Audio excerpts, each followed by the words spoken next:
نحمده ونستعينه ونستغفره ونؤمن به ونتوكل عليه ونعوذ بالله من شرور أنفسنا ومن سيئات أعمالنا من يهده الله فلا مضل له ومن يضلله فلا هادي له ونشهد أن لا إله إلا الله وحده لا شريك له ونشهد أن سيدنا ومولانا محمدا عبده ورسوله أما بعد فأعوذ بالله من الشيطان الرجيم بسم الله الرحمن الرحيم إن عدة الشهور عند الله 12 شهرا في كتاب الله يوم خلق السماوات والأرض منها 4 حرم ذلك الدين القيم فلا تظلموا فيهن أنفسكم وقاتلوا المشركين كافة كما يقاتلونكم كافة واعلموا أن الله مع المتقين وقال محمد رسول الله صلى الله عليه وسلم صيام يوم عاشوراء إني أحتسب على الله أن يكفر السنة التي قبله وقال محمد رسول الله صلى الله عليه وسلم أفضل الصيام بعد شهر رمضان شهر الله المحرم وأفضل الصلاة بعد الفريضة صلاة الليل وقال تعالى في شان حبيبه إن الله وملائكته يصلون على النبي يا أيها الذين آمنوا صلوا عليه وسلموا تسليما اللهم صل على محمد وعلى آل محمد كما صليت على إبراهيم وعلى آل إبراهيم إنك حميد مجيد اللهم بارك على محمد وعلى آل محمد كما باركت على إبراهيم وعلى آل إبراهيم إنك حميد مجيد رب زدني علما رب زدني علما رب اشرح لي صدري ويسر لي أمري واحلل عقدة من لساني يفقه قولي رب هب لي حكما وألحقني بالصالحين سبحانك لا علم لنا إلا ما علمتنا إنك أنت العليم الحكيم جزى الله أنا محمدا ما هو أهله اللهم أرنا الحق حقا وارزقنا اتباعه وأرنا الباطل باطلا وارزقنا اجتنابه اللهم إني أسألك فعل الخيرات وترك المنكرات وحب المساكين وإذا أردت بعبادك فتنة فاقبضني إليك غير مفتون اللهم إني أسألك يا الله بأن لك الحمد لا إله إلا أنت منان بديع السماوات والأرض يا ذا الجلال والإكرام يا حي يا قيوم إني أسألك اللهم إني أسألك يا الله بأنك الواحد الأحد الصمد الذي لم يلد ولم يولد ولم يكن له كفوا أحد أن تغفر لي ذنوبي إنك أنت الغفور الرحيم আলহামদুলিল্লাহ, সমস্ত প্রশংসা আল্লাহ সুবহানাহু ওয়া তাআলার জন্য, যিনি আমাদেরকে 10ই মুহররম আশুরার দিবসে আল্লাহ রাব্বুল আলামিন গত জুমার ন্যায় আবার আমাদের উপস্থিত করে দিলেন। সে মহান রবের দরবারে আমরা উচ্চ কণ্ঠে শুকরিয়া আদায় করি। আলহামদুলিল্লাহ। রব্বানা লাকাল হামদ হামদান কাসীরান তাইয়িবান মুবারাকান ফি ইয়া রব লাকাল হামদ কামা ইয়ানবাগি লিজালালি ওয়াজহিকা ওয়া লিআযীমি সুলতানিক। সম্মানিত উপস্থিতি, আজকে 10ই মুহররম আশুরার দিবস। আজকে মুসা আলাইহিস সালামের অনুসরণে অলৌকিকভাবে আল্লাহ রাব্বুল আলামিন মুসা আলাইহিস সালামকে যে পার করাই দিয়েছিলেন, ফিরাউনকে চোবাই মারলেন। তো মুসা আলাইহিস সালাম এই 10ই মুহররমে পার হয়ে আল্লাহ রাব্বুল আলামিনের জন্য রোজা রাখছিলেন। আজকে সেই মহান সম্মানিত আশুরার দিবস। যারা রোজা রাখতে পারছি আলহামদুলিল্লাহ, বাড়িতে অনেকে রাখছেন। আল্লাহ রাব্বুল আলামিন প্রত্যেকের এই রোজা, 10ই মুহররমের রোজা, আশুরার রোজা আল্লাহ রাব্বুল আলামিন কবুল করে নেন। আমরা বলি আমিন। গত জুমায় আমরা এই রোজা এবং মুহররমের তাৎপর্য এবং ঐতিহাসিক ঘটনা বলে আমরা ধারাবাহিক আলোচনা শুনছিলাম। তা যারা 10ই মুহররমে রোজা রাখার ইচ্ছা পোষণ করছে, গতকাল একটা রোজা চলে গেছে, আজকে হলো মৌলিক রোজা হচ্ছে, আজকে মূল রোজা হচ্ছে আজকে এই 10ই মুহররমের রোজা। যারা আজকে রাখছি, গতকাল রাখতে পারি নাই, আগামীকালও একটা রাখার সুযোগ আছে। তবে সুন্নাত তরিকা হচ্ছে 9ই মুহররমে একটা রাখা, 10ই মুহররমে একটা রাখা। এই পদ্ধতিতে মুহাম্মদুর রাসূলুল্লাহ সাল্লাল্লাহু আলাইহি সাল্লাম রাখার নির্দেশনা হাদিস থেকে পাওয়া যায়। এজন্য আল্লাহ রাব্বুল আলামিন এই 10ই মুহররমে যতগুলি ঐতিহাসিক ঘটনা ঘটিয়েছেন, গত জুমায় আমরা সেটা আলোচনা করছি। তার মধ্যে একটা দুঃখজনক ঘটনা হচ্ছে কারবালা।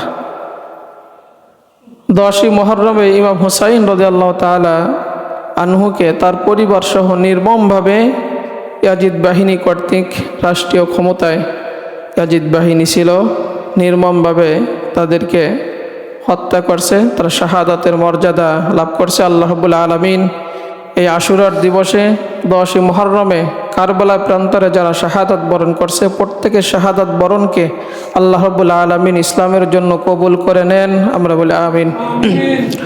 আমরা আজকে সেখান থেকে আমরা কিছু আলোচনা শুনব। আমরা আহলে বাইতদের মর্যাদা সম্পর্কে আজকে মূলত আলোচনা। এই আহলে বাইত কারা?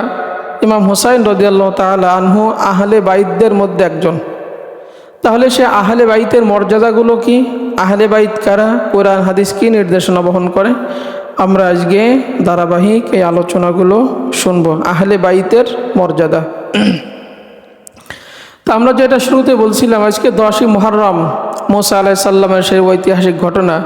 এই 10ই মুহররম আমাদের একটা বিষয় স্পষ্ট থাকা দরকার। এই 10ই মুহররম কিন্তু কারবালার সাথে সম্পর্ক না। কারবালা একটা ঐতিহাসিক ঘটনা। আমাদের সম্পর্ক হচ্ছে 10ই মুহররম হযরত মুসা আলাইহিস সালামকে কেন্দ্র করে। আমলটাও হযরত মুসা আলাইহিস সালামের কেন্দ্র করে। আমল করা আরেকবার স্মরণ করিয়ে আমরা মূল আলোচনায় চলে যাই।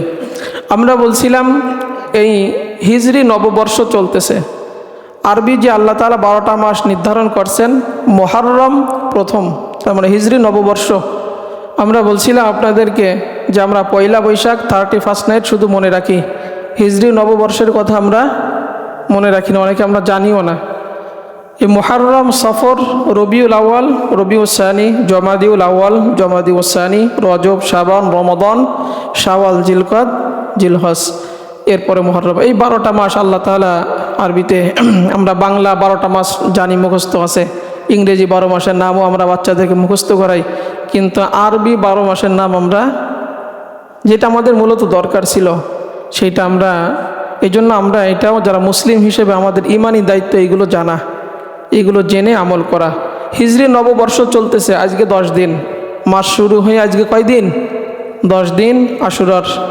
আমরা বলছিলাম যে এই নতুন বছর যখন আসে, নতুন বছরের যখন চাঁদ ওঠে, চাঁদ ওঠার দোয়ার কথা আমরা বলছিলাম যে চাঁদ সম্পর্কে আল্লাহ তাআলা নিজেই বলছেন, ইয়াসআলুনাকা আনিল আহিল্লা, মানুষ যদি তোমাদেরকে চাঁদ সম্পর্কে বলে, হে নবী আপনি বলে দেন, কুল হিয়া মাওয়াকিতু লিন্নাস, এটা মানুষের জন্য একটা স্থায়ী ক্যালেন্ডার আমি আল্লাহ রাব্বুল আলামিন আকাশে ঝুলাই রাখছি, আমাদের জন্য একটা ক্যালেন্ডার চাঁদ।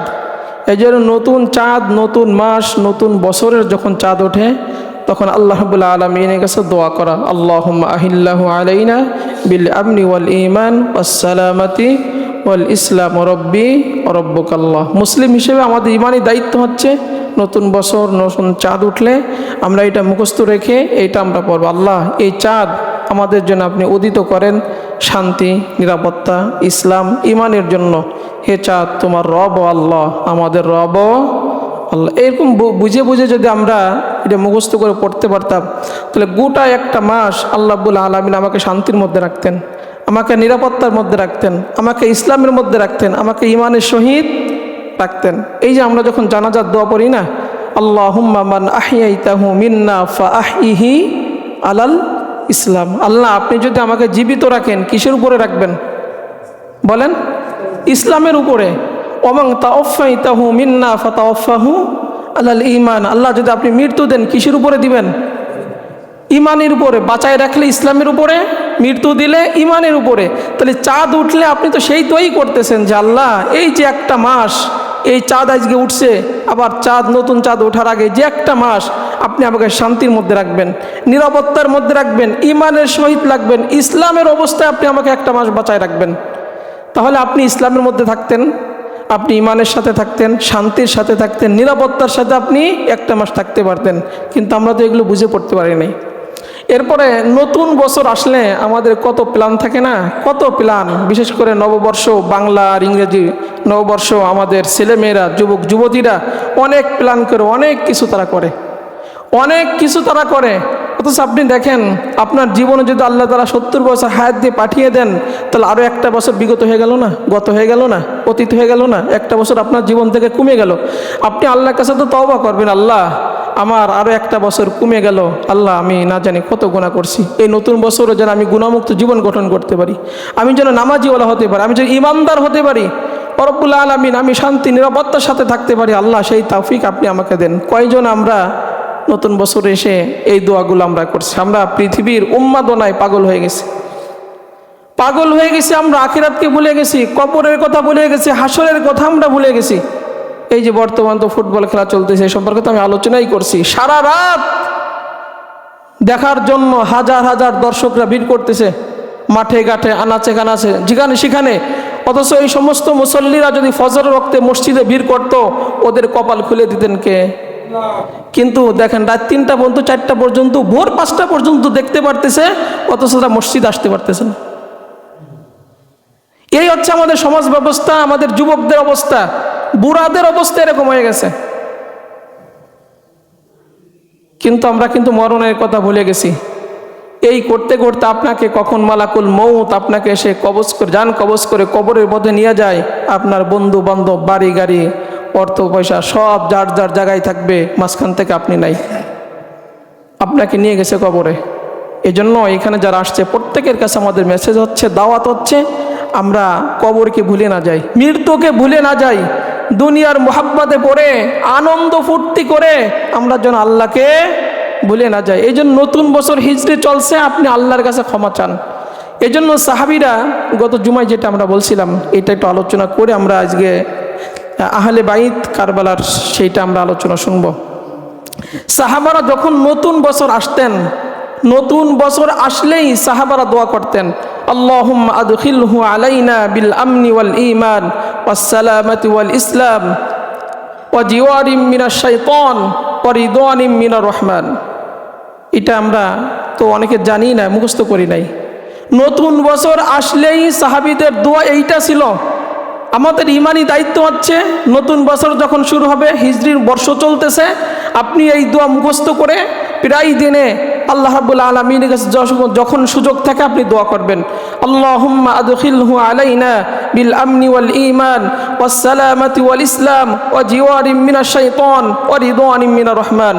হে আল্লাহ, আপনি আমাদের মাঝে এই বছরে আগমন ঘটান, আমাদের জীবনে শান্তি, নিরাপত্তা, ইসলাম, ঈমান, রব্বুল আলামিন এইগুলো আপনি আমাদের জীবনে আগমন ঘটান। এই একটা বছর আমি যেন শান্তির সাথে থাকতে পারি, নিরাপত্তার সাথে থাকতে পারি, আমি যেন ঈমান অবস্থায় থাকতে পারি, ইসলামের উপর আমি থাকতে পারি, ও জিওয়ারিম মিনাশ শাইতান, এবং একটা বছর শয়তানের কুমন্ত্রণা থেকে আমি যেন হিফাজত থাকতে পারি, সুরক্ষা থাকতে পারি। আল্লাহ সেই সুযোগ আপনি আমাকে তৈরি করে দেন। ওয়ারিদওয়ানিম মিনার রহমান, আপনার সন্তুষ্টি চিত্তে, রহমানের দয়াময় আল্লাহর সন্তুষ্ট চিত্তে আমি যেন এক বছর কাটাইতে পারি, আল্লাহ সেই সুযোগ আপনি আমাকে তৈরি করে দেন। তো আপনি যদি বুঝে বুঝে বছরের শুরুতে এটা পড়তেন যে একটা বছর আমি যেন শান্তির সাথে থাকতে পারি, নিরাপত্তার সাথে থাকতে পারি, ইমানের উপরে থাকতে পারি, ইসলামের উপরে থাকতে পারি, শয়তানের সমস্ত কুমন্ত্রণা থেকে আমি যেন বাঁচতে পারি, এবং আল্লাহর সন্তুষ্ট চিত্তে আমি একটা মাস, একটা বছর কাটাইতে পারি। আল্লাহ রাব্বুল আলামিন বলেন, বছরের শুরুতে যদি তুমি এটা করতা, আমি তোমাকে একটা বছর শান্তির মধ্যে রাখতাম, নিরাপত্তার মধ্যে রাখতাম, ইমানের সহিত রাখতাম, ইসলামের সহিত রাখতাম, শয়তানের কুমন্ত্রণা থেকে আমি আল্লাহ রাব্বুল আলামিন তোমাকে বাঁচাই দিতাম, এবং আমি আল্লাহ রাব্বুল আলামিন একটা বছর তোমার প্রতি খুশি রাখতাম, তুমি খুশি অবস্থায় একটা বছর জীবনযাপন করতে পারতা। কারণ একটা মানুষ যখন ইন্তেকাল করে, মরণের সময় হয়, যদি সে ইমানদার হয়, রহমানের ফেরেশতা এসে বলে, ইরজিই ইলা রব্বিক, ইরজিই ইলা রব্বিক রাদিয়াতাম মারদিয়া। কুরআনের ভাষাটা দেখেন, ইয়া আইয়াতুহান নাফসুল মুতমাইন্না ইরজিই ইলা রব্বিকি রাদিয়াতাম মারদিয়া। ফেরেশতা এসে আপনাকে ডাক দেয়, ও আল্লাহর বান্দা, আল্লাহর দিকে চলে আসো, আল্লাহর দিকে চলে আসো। এই তোমার জীবনে যে কয়টা বছর তোমার হায়াত ছিল, আল্লাহ তোমার প্রতি খুশি ছিল, তুমিও আল্লাহর প্রতি খুশি, অতএব হাসতে হাসতে কি করবে, রুহটা আপনার মুখ দিয়ে বের হয়ে যাবে। এজন্য আপনার এই দোয়াটা করা উচিত ছিল যে আল্লাহ, এই একটা বছর আপনি আমার প্রতি যাতে খুশি থাকেন, যে কাজ করা প্রয়োজন সেই কাজ আপনি আমাকে দিয়ে করাবেন, এবং আপনি আমার উপর সেই খুশি অবস্থায় যেন আমি কবরে যেতে পারি, আল্লাহ সেই তৌফিক আপনি আমাকে দেন। যদি এই দোয়াটা বছরের শুরুতে পড়তেন, সারাটা বছর আল্লাহ রাব্বুল আলামিন আপনার উপর খুশি থাকতেন। মরণের সময় ফেরেশতা আপনাকে বলতো, ইরজিই ইলা রব্বিক রাদিয়াতাম মারদিয়া। এই জন্য আমাদের এই দোয়াগুলো মুখস্থ করবেন। এই বছর সুযোগ হয় নাই, আগামী বছর মুখস্থ রাখবেন প্রত্যেকে। আল্লাহুম্মা আদখিলহু আলাইনা বিল আমনি ওয়াল ঈমান ওয়াস সালামাতি ওয়াল ইসলাম ওয়া জিওয়ারিম মিনাশ শাইতান ওয়া রিদওয়ানিম মিনার রহমান। নতুন বছর আসলেই বাংলা আসুক, আরবি আসুক, ইংরেজি আসুক, যে নতুন বছর আসবে প্রত্যেক বছরের শুরুতে এই দোয়া আপনি পড়বেন, একটা বছর আপনি নিরাপদের সাথে থাকবেন। 2 নম্বর আমরা কথা বলছিলাম রোজার কথা, আজকে আশুরার, যে ইন্নী আহতাসিবু আলাল্লাহ ইকাফিরাস সানাতাল্লাতী ক্বাবলা। যারা আশুরার দিবসে রোজা রাখে, বিগত এক বছরের গুনাহ আল্লাহ মাফ করে দেয়। অনেকে রাখছেন, আল্লাহ তাআলা প্রত্যেকের রোজাগুলো কবুল করে নেন, আমরা বলি আমিন। এবং যারা রাখছেন, বিগত এক বছরের গুনাহ আল্লাহ মাফ করে দেন, আমরা বলি আমিন। আর একটা আমরা বলছিলাম যে এই আশুরার দিবসে আল্লাহর কাছে তওবা করা। আশুরার দিবসে হাদিসে আসছে, নবীজি বলেন যে তোমরা আশুরার দিবসে আল্লাহ রাব্বুল আলামিনের কাছে তওবা করো। 10 মুহররমে আশুরার দিবস, আজকে সেই দিনটা। বিগত একটা গোত্রের আল্লাহ রাব্বুল আলামিন এই দিনে তাদের তাওবা কবুল করছেন, তাদেরকে মাফ করে দিয়েছেন, নিষ্পাপ বানাই দিয়েছেন। ভবিষ্যতে যত মানুষ 10ই মুহররম আশুরার দিবসে আল্লাহর কাছে তওবা করবে, যত জাতি, যত ব্যক্তি, আল্লাহ রাব্বুল আলামিন প্রত্যেক প্রত্যেক ব্যক্তির, প্রত্যেক গোত্রের, জাতির সমস্ত গুনাহ আল্লাহ মাফ করে দিবেন।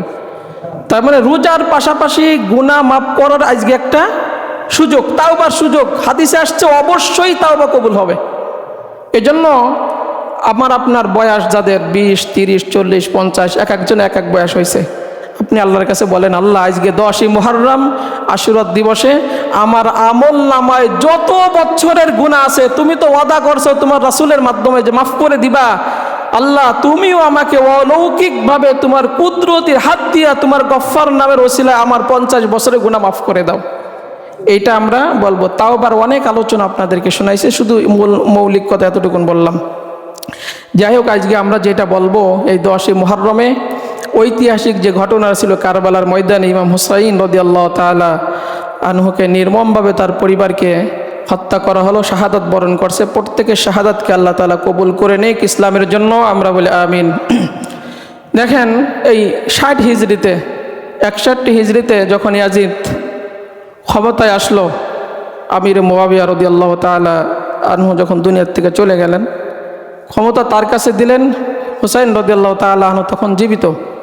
মৌলিক কথা বলবো শুধু বোঝানোর জন্য আমাদের আলোচনাটা। তো সেখানে মানুষ দেখলো যে একজন দেনদার, নেককার, আর হুসাইন রাদিয়াল্লাহু তাআলা আনহু একজন আহলে বাইত, যার ব্যাপারে আজকে আমরা আলোচনা করব, আহলে বাইতের মর্যাদা। তিনাকে রেখে যে কোনো কৌশলে ইয়াজিদ ক্ষমতা নিল 60 হিজরির পরে, যে 61 হিজরির শুরুতে এই ক্ষমতাগুলো নিল। মানুষের মধ্যে একটা আলোচনা শুরু হয়ে গেল, সমালোচনা, যে হুসাইন বেঁচে থাকতে তার কাছে ক্ষমতা গেল, আমরা বায়াত গ্রহণ করবো, তার অনুগত করব না, অনুগত করব না তার কাছে। এক পর্যায়ে দেখা যাচ্ছে কুফানগর থেকে হুসাইন রাদিয়াল্লাহু তাআলা আনহুর কাছে অনেক চিঠি আসতে থাকে, অনেক চিঠি আসতে থাকে যে আমরা ইয়াজিদকে মানি না, আপনাকে আমরা মানি। আপনি বেঁচে থাকতে রাসূল সাল্লাল্লাহু আলাইহি ওয়াসাল্লাম আপনার যত মর্যাদা দিয়েছেন, আল্লাহ তাআলা আপনাকে স্বয়ং কোরআনে আয়াত নাজিল করে মর্যাদা দিয়েছেন আহলে বাইতদের সম্পর্কে। অতএব আপনি থাকতে আমরা ইয়াজিদ আমাদের সুবিধাজনক মনে হয় না, তার আমল আখলাক আমাদের কাছে ভালো মনে হয় না। এজন্য এটা পর্যবেক্ষণ করার জন্য ইমাম হুসাইন রাদিয়াল্লাহু তাআলা আনহু তার চাচাতো ভাই মুসলিম বিন আকিলকে পাঠালেন কুফায়। সেখানে দেখলেন 40,000-এর মতো লোক ইমাম হুসাইনের অনুপস্থিতিতে তার অনুগত স্বীকার করছে। তো তিনি দেখলেন যে কুফানগরী এলাকা ভালো, তিনি চিঠি লিখলেন যে হুসাইনকে এখানে আসার জন্য। যাই হোক, খবরগুলো চলে গেল ইয়াজিদের কাছে। ইয়াজিদ কুফার যে গভর্নর ছিল তাকে পাল্টাইয়া ওবাইদুল্লাহ বিন জিয়াদকে গভর্নর বানাইলেন, যে করে হোক হুসাইনকে ঠেকাইতে হবে, কারণ তার দলে সব লোক ভিড়তেছে, রাষ্ট্রীয় ক্ষমতা তার কাছে চলে যাবে। এই নানাবিধি ফোন দিয়ে কে, কিন্তু এই পাশ থেকে তো চিঠি পেয়ে হুসাইন রাদিয়াল্লাহু তাআলা তার পরিবার নিয়ে কুফানগরের দিকে রওনা হলো। আসতেছেন, কিন্তু ইতিমধ্যে নতুন গভর্নর হুসাইন রাদিয়াল্লাহু তাআলা আনহুর যে প্রতিনিধি চাচাতো ভাই মুসলিম বিন আকিল, তাকে বন্দি করলো।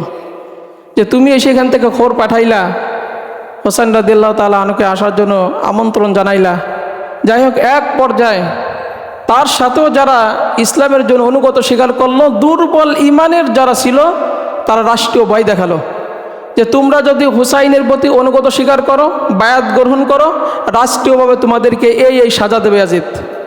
দুর্বলতম ইমান তো, রাষ্ট্রের শাস্তির ভয় রেখে তারা সবাই ওইখান থেকে পালালো।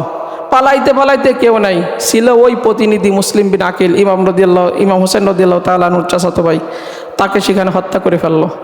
ইতিমধ্যে ইমাম হুসাইন তো এই খবর জানে না যে ভিতর বিদয়, এখন তার মোবাইলের যুগ, তখন তার মোবাইলের যুগ ছিল না। তিনি সেখানে আসলেন, তাকে গতিরোধ করা হলো, গায়ে পরে তার সাথে সেখানে কুফানগরীতে ঢুকতে দিবে না। এক পর্যায়ে হুসাইন রাদিয়াল্লাহু তাআলা বুঝতে পারলেন যে পরিবেশ পরিস্থিতি ভালো না। তিনি 3টা প্রস্তাব দিলেন যে আমাকে সরাসরি ইয়াজিদের সাথে দেখা করতে দাও, অথবা কাফের বেঈমানের সাথে আমি কোথাও যে যুদ্ধ করি সেখানে যেতে দাও, অথবা আমাকে মদিনায় ফিরে যেতে দাও, আমি যেখানে ছিলাম। কিন্তু তারা 3টা প্রস্তাবের একটাও রাজি হয় না। জোর করে ইমাম হুসাইন রাদিয়াল্লাহু তাআলা আনহুর সাথে যুদ্ধ বাধাই দিল, গ্যাঞ্জাম বাধাই দিল।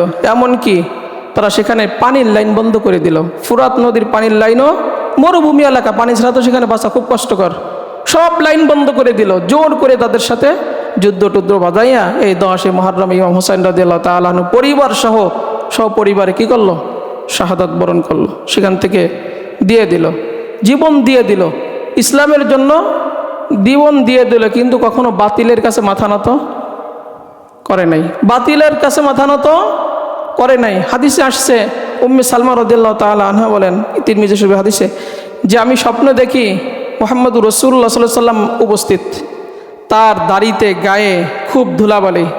আমি জিজ্ঞাসা করলাম স্বপ্নের মধ্যে, ইয়া রাসূলুল্লাহ সাল্লাল্লাহু আলাইহি ওয়াসাল্লাম, আপনার গায়ে ধুলাবালি, এই অবস্থা কেন? আজকে 10ই মুহররম কারবালা দিবসে ইয়াজিদ কর্তৃক আমার নাতি হুসাইন রাদিয়াল্লাহু তাআলা আনহুকে নির্মমভাবে শাহাদাত বরণ করছে, হত্যা করছে। হুসাইন মাটির সাথে যতবার গড়াগড়ি দিছে, আমি হুসাইন রাদিয়াল্লাহু তাআলা আনহুর সাথে ততবার মাটির সাথে গড়াগড়ি। যাই হোক, হুসাইন রাদিয়াল্লাহু তাআলা আনহুর এতটা সম্মান, তিনি আহলে বাইতের একজন। আজকে আমরা যে আলোচনা করব, যে ইয়াজিদ হুসাইন রাদিয়াল্লাহু তাআলা আনহু তার বাহিনী দিয়ে, ইয়াজিদ বাহিনীকে হুসাইন রাদিয়াল্লাহু তাআলা আনহুকে যে হত্যা করলেন, ইয়াজিদ আহলে বাইতের একজন। কতটা মর্যাদা আল্লাহ রাব্বুল আলামিন তাকে দিয়েছেন, তার সাথে কতটা বিদ্বেষ পোষণ করে, এখান থেকে আমাদের কি শিক্ষা দেয়, এটা আজকে আমরা যদি শুনি যে আহলে বাইত কারা, আহলে বাইতের মর্যাদা কি, ইমাম হুসাইন হাসান রাদিয়াল্লাহু তাআলা আনহু মর্যাদাটা কি, আর আহলে বাইতদের মধ্যে তিনি যে একজন, এ সম্পর্কে কোরআন কি বলে। আল্লাহ রাব্বুল আলামিন দেখেন, নবীজি বলেন যে আহলে বাইত যখন নবীজি একটা ভাষণ দিচ্ছিলেন, বিদায় হজে হোক অন্য কোনো জায়গা হোক, ভাষণ দিচ্ছিলেন যে আমি তোমাদের কাছে দুটো জিনিস রেখে যাচ্ছি। একটা হাদিসে আসছে কোরআন, আর একটা হাদিসে আসছে সুন্নাহ, মানে তোমাদের কাছে দুটো জিনিস রেখে যাচ্ছি, কোরআন এবং সুন্নাহ, এই দুইটাকে যদি আঁকড়ে ধরো কখনো পথভ্রষ্ট হবে না, কখনো জাহান্নামের আসামি তোমরা হবে না। এরপর আরেকটা হাদিসে আসছে, নবীজি বলেন আমি তোমাদের কাছে দুটো জিনিস রেখে যাচ্ছি, তোমরা যদি এই দুটো জিনিসকে শক্ত করে ধরতে পারো তোমরা কখনো পথভ্রষ্ট হবে না। একটা হচ্ছে আল্লাহর কোরআন, আর একটা হচ্ছে আমার আহলে বাইত। আল্লাহর কোরআন আসমান থেকে জমিন পর্যন্ত একটা রশি, আর আহলে বাইত আর এই কোরআন আমার কাছে হাউজে কাউসারের সামনে উপস্থিত হওয়া আগ পর্যন্ত কখনো বিচ্ছিন্ন হবে না।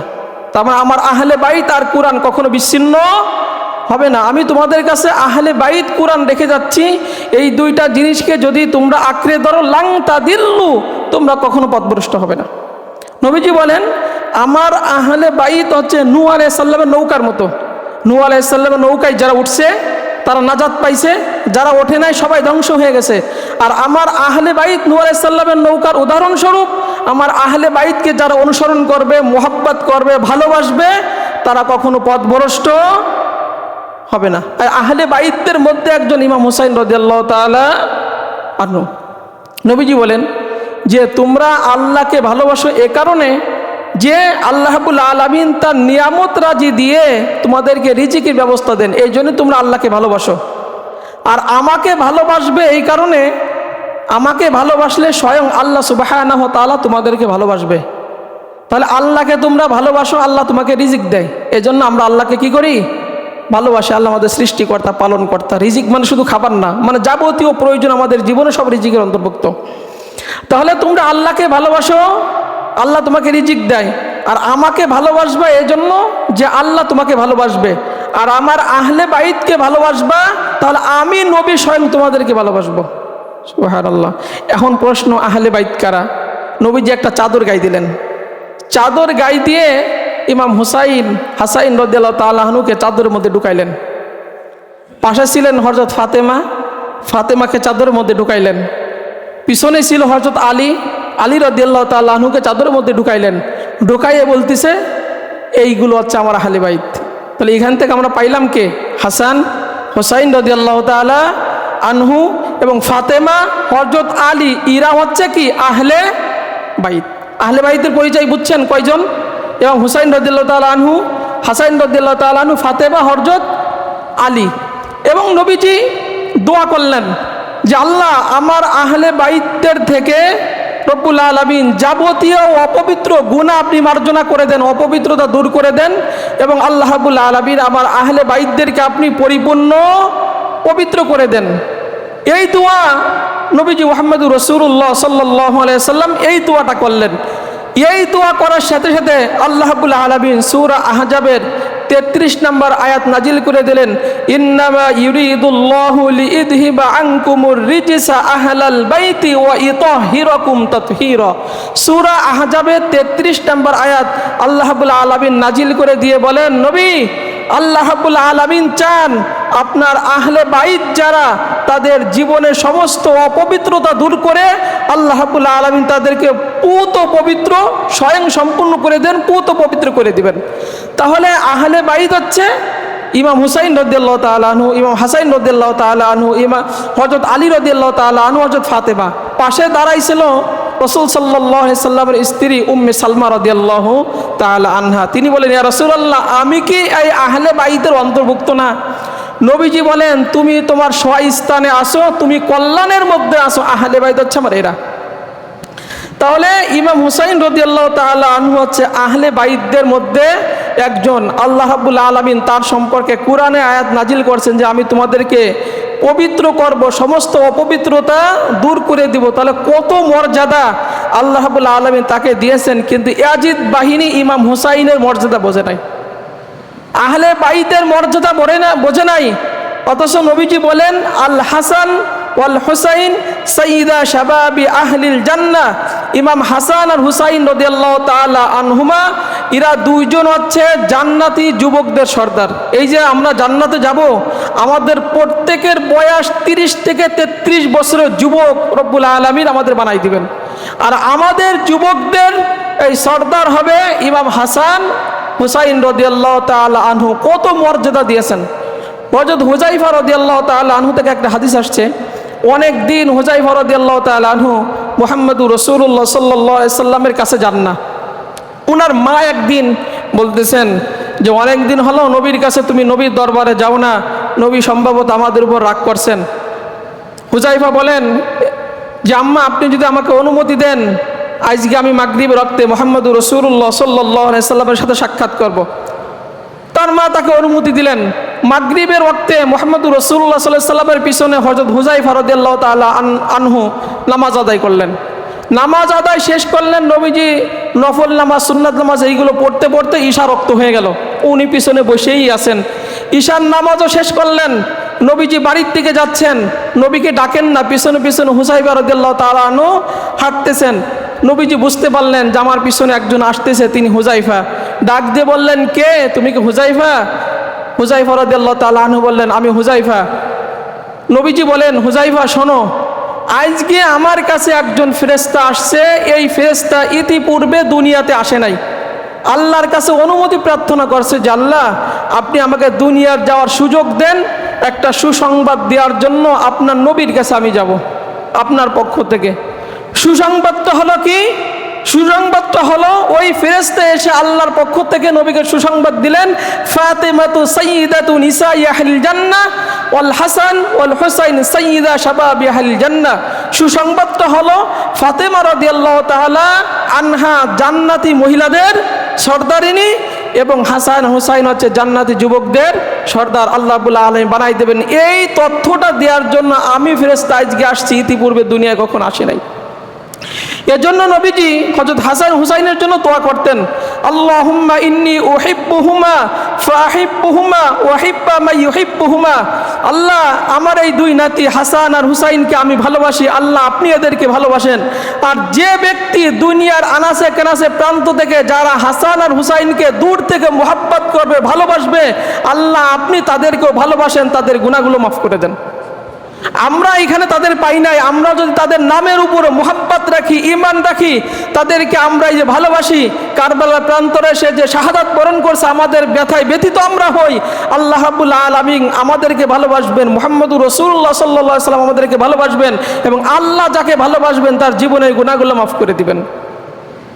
এই জন্য তাদের প্রতি বিদ্বেষ পোষণ না করে। নবীজি বলেন, যারা হাসান হুসাইনের প্রতি বিদ্বেষ পোষণ করে, আমি নবী তাদের প্রতি বিদ্বেষ পোষণ করি, আল্লাহ তাদের প্রতি বিদ্বেষ পোষণ করে। এই জন্য তাদের প্রতি কোনো খারাপ ধারণা, বিদ্বেষ পোষণ, তাদেরকে মোহাব্বত করতে হবে, তাদের জন্য নেক দোয়া আমাদের করতে হবে। এরা হচ্ছে আহলে বাইত।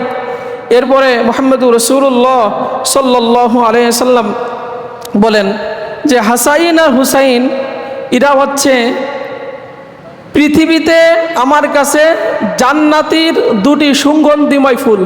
এই জন্য নবীজি হাসান হুসাইনকে যখনই মসজিদে মেম্বারে খুতবা দিতেন, দেখতেন মসজিদে নেমে যেয়ে টেনে কাছে নিতেন এবং তাদের বুকের সাথে বুক লাগাইয়া, মুখের সাথে মুখ লাগাইয়া ঘিরান নিতেন। বলেন, দুনিয়াতে এরা আমার সুগন্ধিময় দুটি ফুল। যারা এদেরকে কষ্ট দেয় তারা স্বয়ং নবীকে কষ্ট দেয়, স্বয়ং তারা আল্লাহকে কষ্ট দেয়।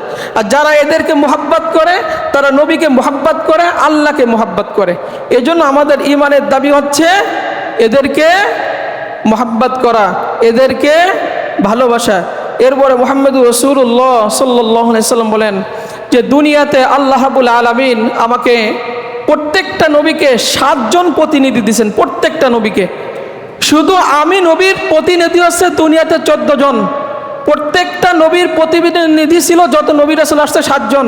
আর মুহাম্মদুর রাসূলুল্লাহ সাল্লাল্লাহু আলাইহি সাল্লামের প্রতিনিধি হচ্ছে 14 জন। তার মধ্যে হযরত আলী রাদিয়াল্লাহু তাআলা আনহু, হযরত হাসান, হযরত হুসাইন, হযরত জাফর, হযরত হামজা, হযরত আবু বকর, হযরত ওমর, হযরত মুসআব রাদিয়াল্লাহু তাআলা আনহু, হযরত বিলাল রাদিয়াল্লাহু তাআলা আনহু, হযরত সালমান ফারসি রাদিয়াল্লাহু তাআলা আনহু, হযরত মিকদাদ রাদিয়াল্লাহু তাআলা আনহু, হযরত হুযায়ফা রাদিয়াল্লাহু তাআলা আনহু, হযরত আম্মার রাদিয়াল্লাহু তাআলা আনহু, হযরত আব্দুল্লাহ ইবনে মাসউদ রাদিয়াল্লাহু তাআলা আনহু। এই 14 জন দুনিয়াতে বিশ্বনবী মুহাম্মদুর রাসূলুল্লাহ সাল্লাল্লাহু আলাইহি সাল্লামের প্রতিনিধি। আর প্রত্যেকটা নবীর প্রতিনিধি ছিল 7 জন।